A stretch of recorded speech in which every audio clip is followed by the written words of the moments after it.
ખેડા જિલ્લાના વસોમાં મેઘતાંડવથી તારાજીના દ્રશ્યો સામે આવી રહ્યા છે। 17 ઇંચથી વધુ વરસાદ અને તેના કારણે વસોનું બજાર જળમગ્ન બની ચૂક્યું છે।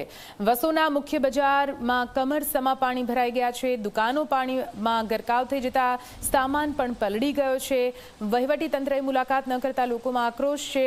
ગામની બજારમાં 20 વર્ષ બાદ પાણી ભરાતા લોકોની મુશ્કેલી વધી।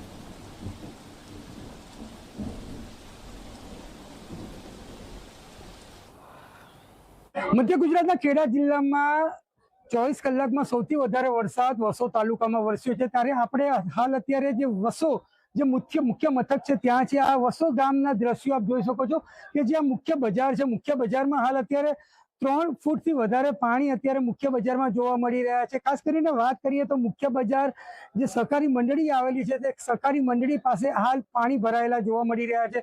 જે દુકાનો છે તે દુકાનોની જે શટરો છે તે શટરો પણ પાણીમાં હાલ અત્યારે ગરકાવ જોવા મળી રહ્યા છે। ખાસ કરીને જો વાત કરીએ તો 24 કલાકમાં 17 ઇંચ જેટલો વરસાદ આ વસો ગામમાં પડી ચૂક્યો છે। અને હાલ પણ હજુ પણ જે આગાહી છે હવામાન ખાતા દ્વારા આગામી 24 કલાકની તો જોવા જઈએ તો આ જે મુખ્ય રસ્તો છે તે મુખ્ય રસ્તામાં હાલ અત્યારે જે જળભરાવની સ્થિતિ હાલ જોવા મળી રહી છે।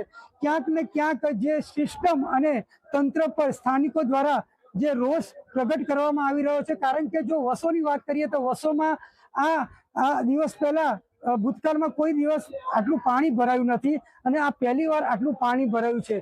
તેને લઈ અને સ્થાનિકોમાં પણ સ્થાનિક પ્રશાસન અને વહીવટી તંત્ર પર રોષ જોવા મળી રહ્યો છે। નચિકેત મહેતા, ઝી 24 કલાક, ખેડા। તો આપ જુઓ કેવી રીતે વસો ગામમાં પાણી ભરાતા પારાવાર મુશ્કેલી વેપારીઓ, દુકાનધારકો તેમજ સ્થાનિકોને પડી રહી છે। દુકાનમાં પાણી ઘૂસી જતા માલ સામાનને પણ મોટા પ્રમાણમાં નુકસાન થઈ રહ્યું છે। અવરજવર કરવા માટે પણ ટ્રેક્ટર જેવા ઊંચા વાહનનો સહારો લેવો પડી રહ્યો છે।